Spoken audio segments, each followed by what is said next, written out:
I'd like to introduce our first panel on this stage, Shaping the Future with Immersive Technology. We're looking at the present and the future of the realms of virtual reality, augmented reality, extended reality, and the metaverse. It is my honor to introduce our moderator, Brian Pang. Brian is a product development director at Electronic Arts. He also serves as a lead advisor and board member at organizations centered on equity for Asian Americans. Brian is devoted to advocacy for marginalized communities, for justice initiatives, and systemic improvements to ensure diversity, equity, and inclusion. We're so glad to have you with us, Brian. I invite Brian on stage to introduce our wonderful panelists. So welcome to East by Northwest. We're so excited to bring this event to you all today. And we are here to connect storytellers, content creators, producers, actors, policymakers, and more, with the aim to spotlight, empower, and uplift the work and talent of racialized creators across numerous platforms like TV, film, gaming, and frontier technology. So as Ritesh mentioned, my name is Brian Pang. My pronouns are he, him, and it is my honor to moderate this all-star panel today. I am a product leader of Positive Play at Electronic Arts, and I'm also a board member for the Racial Equity Screen Office, which is the org behind this summit. I'm also involved in numerous other nonprofits centered around the Asian American equity and justice movements. So with me are the following leaders in VR, AR, XR spaces, and we will take the next 40 minutes or so talking about shaping the future with immersive technology. So first up, we have Ryan Wang. So Ryan is the co-founder and general partner of Outpost Capital and co-founder of Zebra Labs. Ryan is recognized globally as a pioneer and leader in the AI, Metaverse, XR, and Web3 industries. Outpost Capital was established in 2015 and is a leading cross-border early-stage venture fund based in San Francisco and China, focusing on frontier technology investments. In 2020, Ryan co-founded Zebra Labs, a metaverse entertainment company creating new IPs and content with cutting-edge technology in gaming and AI. And Ryan oversees companies in the US and Greater China with solid insights and strong connections in both markets, and has been frequently featured by international media and invited to deliver keynotes at numerous conferences globally, including this one. So welcome, Ryan. Thank you, Brian. Super excited to be here. And Ryan comes by way of Houston. So thank you for being here. All right, next up we have Dan Berger. Woo! Dan is the CEO and co-founder of Frontier Collective. Dan is a pioneer and influencer in the technology space within the VR, AR, metaverse industry. Dan is also a co-founder at Shape Immersive, a leading innovative VR, AR company that builds 3D and NFT marketplace technology for the world's leading brands. Dan focuses on collaborating with companies to help them understand VR, AR, and 3D technologies and to develop strategies for companies to roadmap for the future of computing. His mission has been to advance immersive technology as a productive tool that will change the world. And through his work with Frontier Collective and formerly the Vancouver VR AR Association, Dan has led the growth for the VR AR metaverse ecosystem in Vancouver, BC, and has been integral to turning the region into a world-leading hub for VR AR. He promotes technology adoption, incubates early-stage companies, scales VR AR companies, facilitates international trade, attracts foreign investment, and builds communities. And on top of all that, Dan is also a community builder and convener through Frontier Collective, an advocate for the Asian diaspora, a champion for diversity, equity, and inclusion, and a dear friend. So great to have you here, Dan. Thank you so much.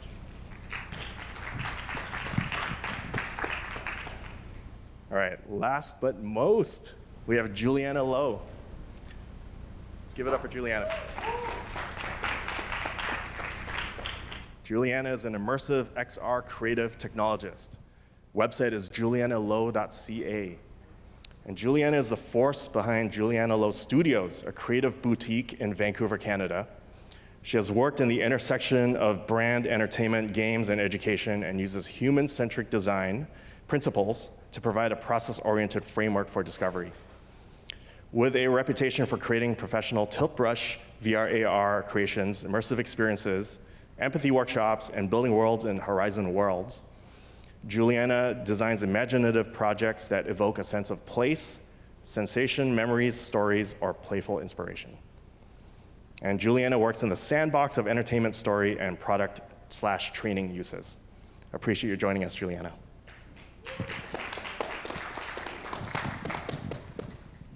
Wow, did I mention that this is an all-star panel?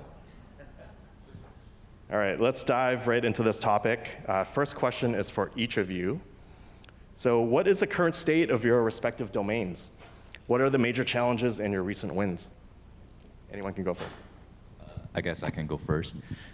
So my award is a intersection between technology, media, and venture capital, right? So I think, in the recent few months, we see tremendous progress in some new technology sectors like generative AI and spatial computing, and that creates so much excitement in the VC world that a lot of new investors they are looking into these sectors and they are investing heavily in these sectors, right?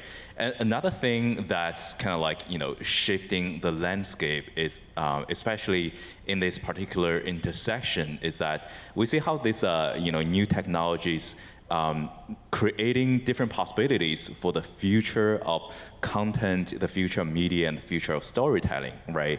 Especially with, for example, generative AI.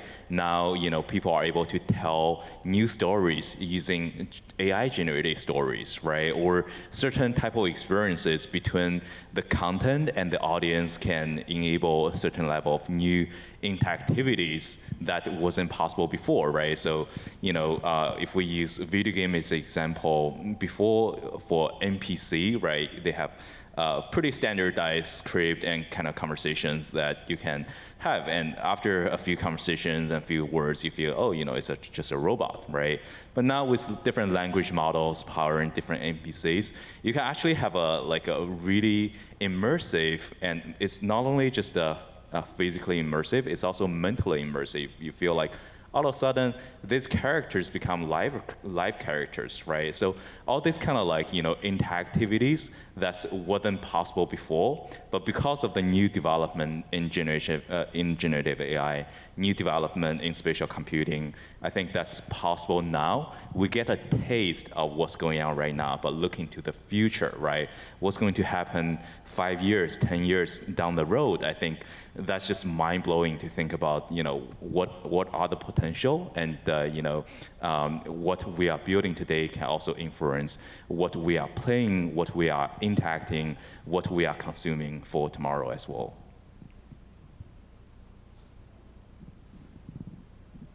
It sounds like quite a lot, isn't it? Yes. So it's quite exciting.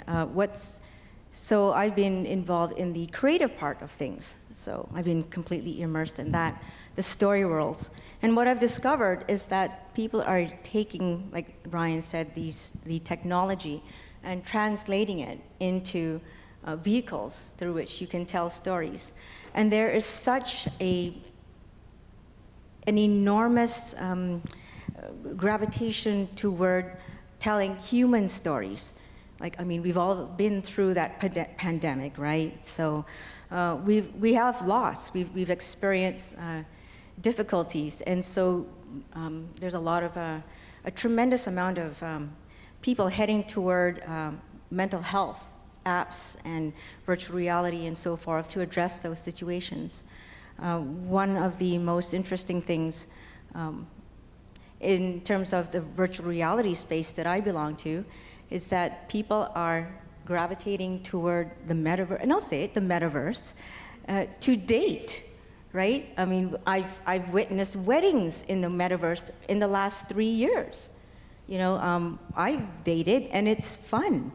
And, and it completely has changed the social fabric of what we've been doing all these years. And there are a lot of excellent advantages. Yeah, I have to agree. Right now, we're living through a technological revolution that we haven't seen since the personal computer came out. And we're sort of at this precipice of a of a change in society as well with, VR, AR, spatial computing, AI, and Web3 really being at the core of it.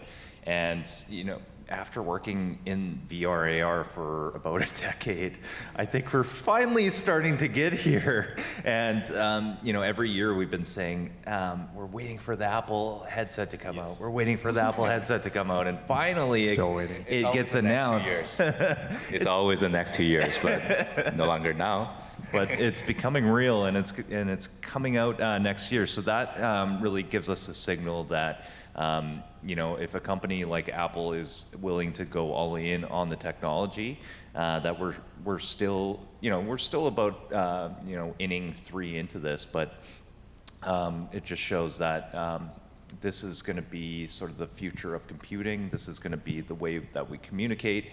It's going to be a part of our everyday lives, and that's what I get excited about. And how they're focused really in on the entertainment side as well, where they don't want to get too many people involved yet. The price point is $3,000 for a headset, and basically they're trying to get the fanboys, the fangirls in right now, so that they could start developing, they could start building that user base, and then the next couple iterations we'll see mass adoption on a scale that we haven't seen since mobile phones, essentially. Yes, no doubt there's tremendous potential and applications that will be developed over the next couple decades, I would say. So really exciting times. So with that, what do we need to do to help improve and support ethnicity-based equity in these immersive tech spaces? Let's go around the panel on this one. I'll go first, Ryan. Well, so in my opinion, one thing is that we have all these new breakthroughs in new technology development, right? But the breakthroughs create possibilities, but there is always a gap between what's possible and what's in reality, right? And I think especially for me, because I spend most of my time in the Silicon Valley world, right, talking with different people working in tech every day. So most of us kind of live in this Silicon Valley bubble in a way, right? Can just make the assumption that, hey, the possibility today equals the reality tomorrow, but many times when we do a reality check, it's not the case, right? So many times it's like, hey, things are promising, but from the technology to the actual use cases, and that drive the real world adoption among different demographic, different type of group of people, right? With a young generation, older generation, right? People in different professions, right? In the technology industry, media industry, and also the white public, right? So I think one of the key challenge and one of the thing that everybody in this house should think about is that what are the approach to apply the technology to the real world, right? What kind of use cases, what kind of applications, what kind of content and experiences do we develop using this technology, but in a way that the mass market is able to adopt naturally, right? It's not saying that, hey, we have this new and shiny thing, come try it out, right? It's not like that, because the innovative factor can only linger for so long, but how can you deliver the actual fundamental value to people's everyone's everyday life? I think that has been one of the key challenge for something that we are all doing here, and to find out a pathway on how we can convert the everyday people into non-VR users, into VR users, right? Into someone who have never heard about artificial intelligence to having their first conversation with ChatGPT, right? So I think those are the things that we need to figure out how to make things happen. And I think the future is really in the hands of all of us to make that happen as well. So from a creative perspective, I think there needs to be a lot more space for exploration and play. And one way in which diverse people are able to show their works is, through AR and VR. I'd like to cue up the Chronicle X, Grace. Right, okay, so this particular, there's no sound? Oh, okay. So I did the augmented reality part around this piece. It was shown at the Shed in New York, and it illustrates basically our connection to our humanity, ourselves, and to the environment around us. And this particular play that my friends directed magnified and articulated in this new emerging art format the lives of Black women and those who have been affected by violence during the pandemic. And so you can create really beautiful art forms with the new emerging media that encapsulates and emphasizes our humanity. Yeah, and I have to agree with both of you. I think for me, it's really about, instead of just having a seat at the table, building the table. So, what the work that we do at the Frontier Collective, it's not about, having representation on a board or at big companies. It's about, expanding that table and having that representatives of people who represent the industries. And most of it, like when you kind of put that table together, it's mostly BIPOC representation. It's, we did a South by Southwest Vancouver takeover, and 68% of the panelists were women. And that wasn't intentional, that just happened. So that's what we need to do, is really look at giving the leaders and representatives the opportunity to shine. And for us, that's really what has changed the game for me. Because when I first came into the BC ecosystem and have seen a lot of boards that are completely all white and 65 and over. And I think that's sort of changing in BC as well. And it's really refreshing to see that organizations are now putting an emphasis on making sure that there is diversity, there is inclusion, and it's not just a checkbox. One thing I like to add on top of Dan's point is that so there is a saying that virtual reality is a MC machine, right? So how many of you have at least tried virtual reality by now? I see everybody has tried VR, right? So I think the landscape is quite different from 80 years ago. So now we all understand the power and the feeling of immersion, the feeling of embodiment using VR as a medium, right? And I think a lot of things around a lot of conflict and struggle we have around diversity, around inclusion has been not able to relate ourselves with a group of people that we are not very familiar with, right? I think to understand, to have the moral awareness is one thing, but to have a emotional understanding and emotional attachment to a different group of people who you may not have direct access to, right?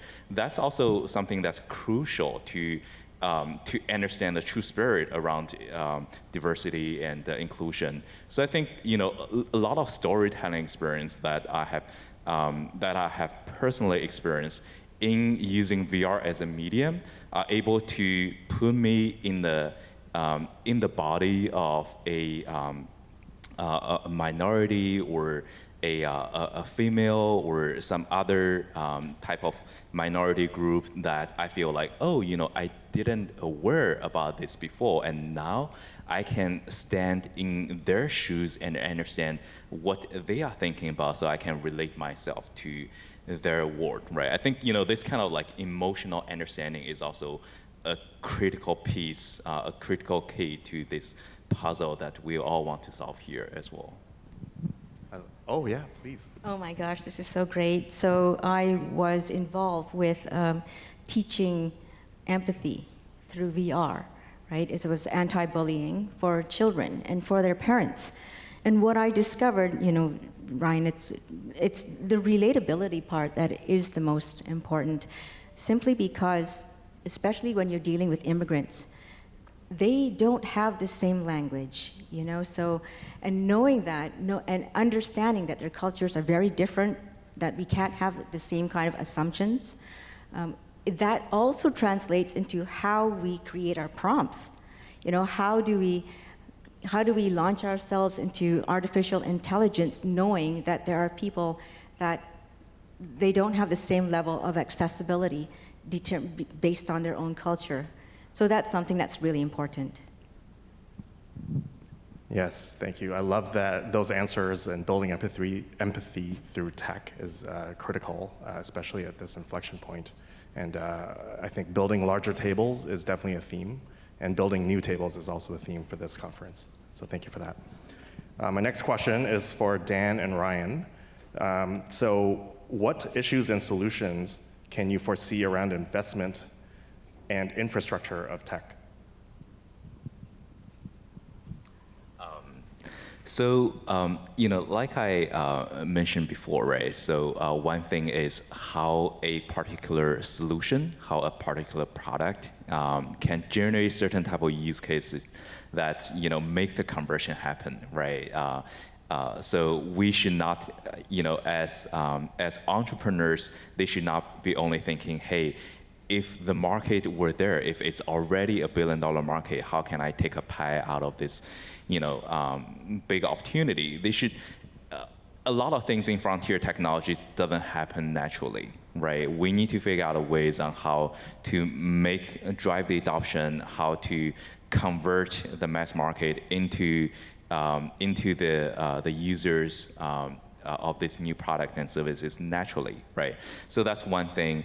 The other thing is that I think there are so many new possibilities, especially in the intersection between technology and media, right? So just looking through the lens of a technologist, we understand the potential that, hey, we have like social media, mobile as and 5G as technologies as of today, right? And looking into 5 years, 10 years down the future, we think the future will be more immersive. We think the future will be more interactive. And also we think technology will blend in our everyday life in a more natural way, right? So we know that's an inevitable future. But then what can we do today to impact that future? What can we do today to influence that future, right? I think, that's where the opportunity is. And I think, what's interesting with this crowd of people compared to most of the conferences I went to is that most of the conferences I went to are tech conferences, but this is an interesting mix of different type of audience where we have so much creative energy, a lot of content creators, a lot of storytellers in this house. So I think standing from this side of the perspective, right? How can we utilize different technology to enhance a alternative storytelling experience, right? So that we can deliver stories and we can deliver experiences that the world has never seen before, and we can achieve, more immersive, more interactive through the advancement on the technology side. So I think, that's really something that in each of our hands to push forward as well. Yeah, and I think for me, utility is a big piece of this. Right now, what we're seeing in the VR AR industry and frontier tech in general is sort of building solutions without a problem. And that's we're seeing a lot of really bad content and bad technology out there because what they're building isn't completely solving a problem. So what I think that will kind of take VR AR into another realm and get more investment into it and really thrive in the next few years is seeing that utility of usage, having the everyday, Joe Blow be able to pick up a headset and want to actually get into it and immerse himself in it. Also, as augmented reality comes online with glasses that might look like this, I see the utility in that, but I think we need to really educate as many people as possible for those that haven't tried VR or AR or frontier tech. And some folks have never put on a headset, so really getting that tangibility of the technology for them and really making it digestible for them as well. Yeah, I agree. I have a hard enough time wearing glasses, so let alone putting on a headset. Also, I've worked in tech long enough to have done my fair share of solving problems that don't exist. So thank you for that one. Sure. I think the one place where VR and AR, well, VR is making inroads is in health field.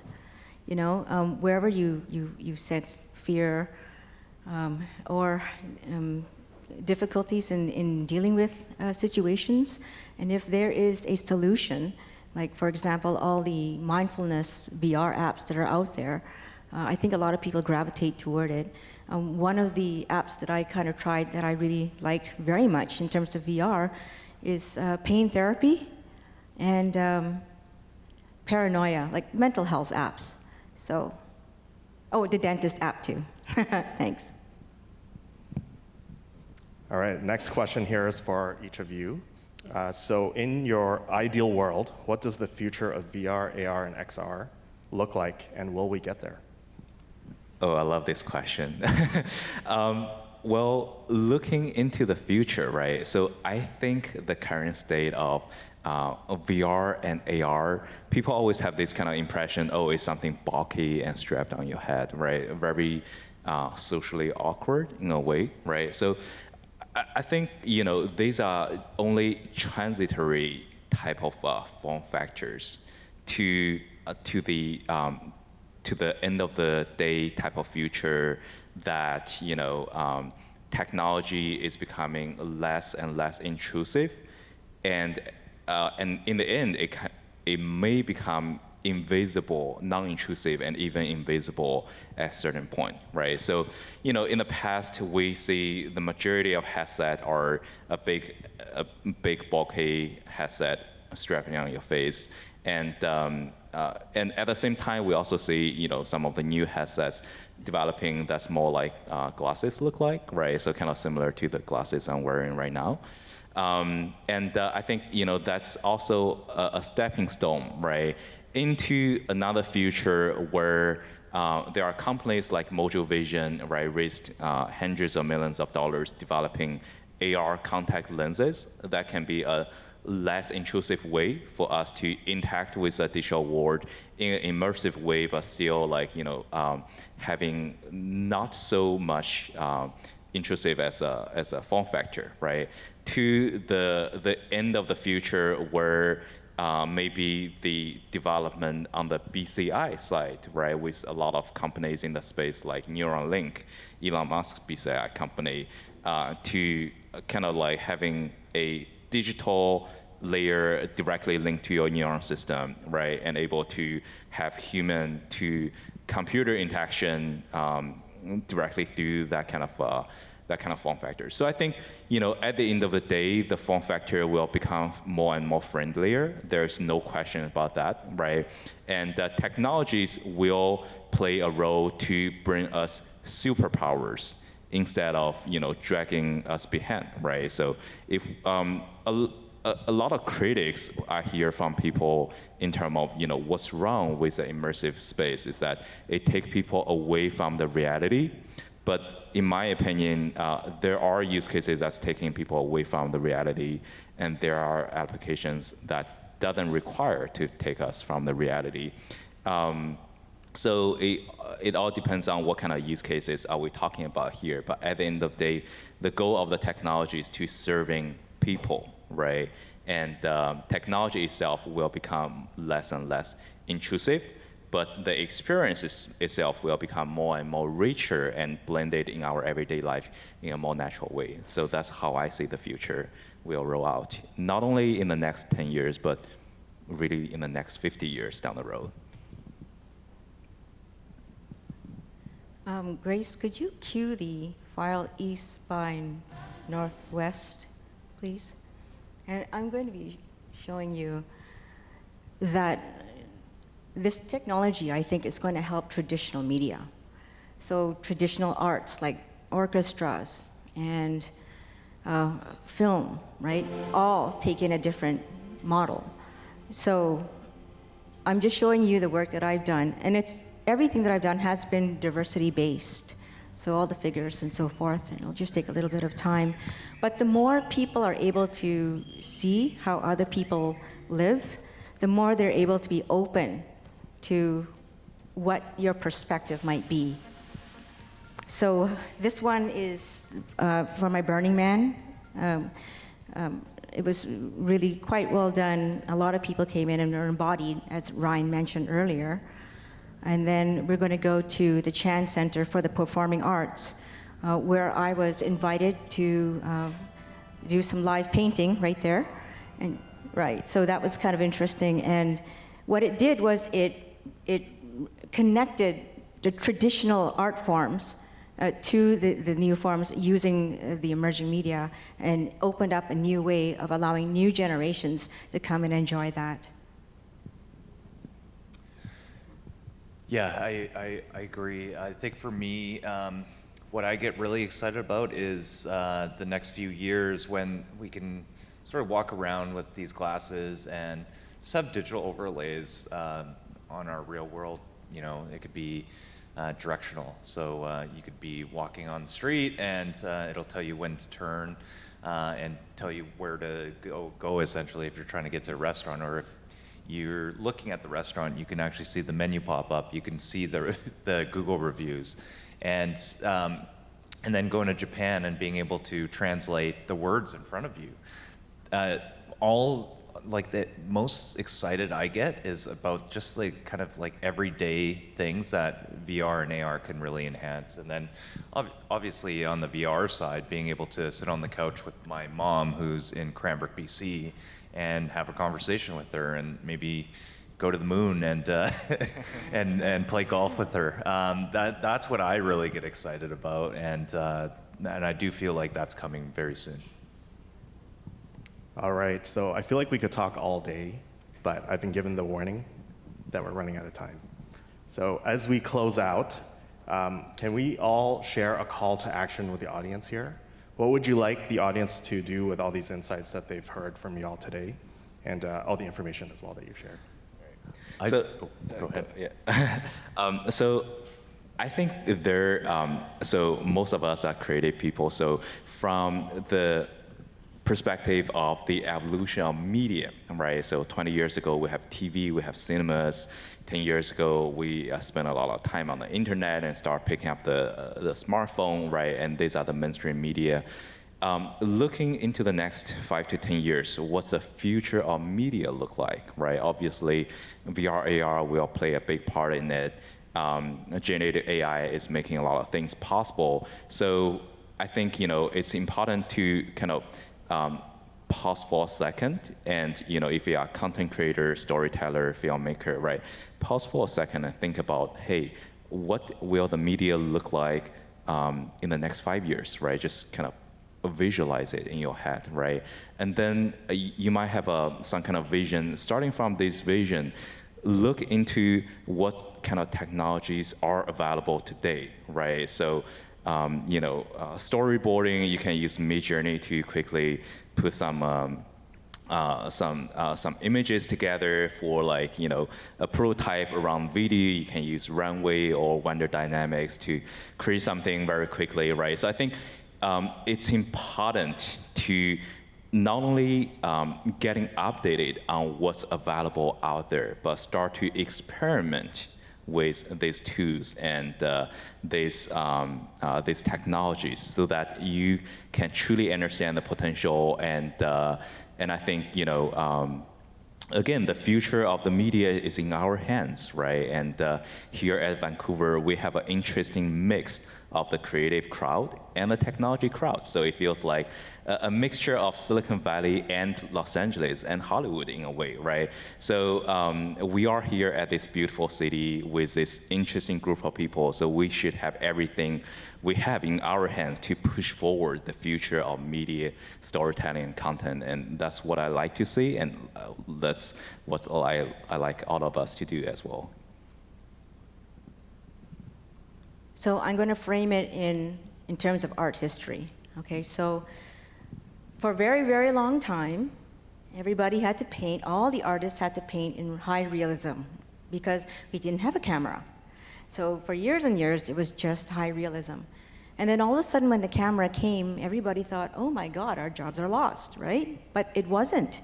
All of these people, in fact, it opened up a completely different door. And I want you to think about this, because if you didn't have photography, and if we didn't evolve, we wouldn't have expressionism, we wouldn't have Van Gogh, we wouldn't have had abstract, we wouldn't have modern, right?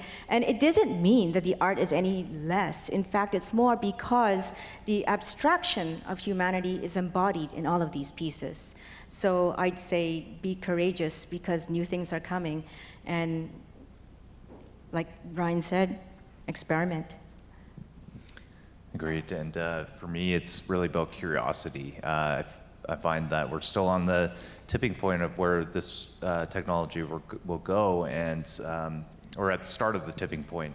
And it's a really great time for intersection of technology and creativity, as well as all other industries. I find that talking to AI people is really empowering with the same people around creativity and artists. And I feel like if we can combine the two, these ecosystems together and break out of our silos, great things can happen.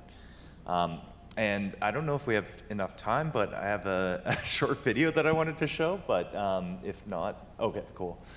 So I just wanted to end off with this. This is something to showcase what we're doing at the Frontier Collective on placemaking, and where we feel that Vancouver as an ecosystem is a global leader in VFX, animation, video games, and the second leading VR AR hub in the world. And it's a pretty interesting moment here locally that we've never seen in the history of Vancouver. And what we're trying to do is really break down those silos and bring people together. And this is sort of the vision around that. Wow. Stay tuned.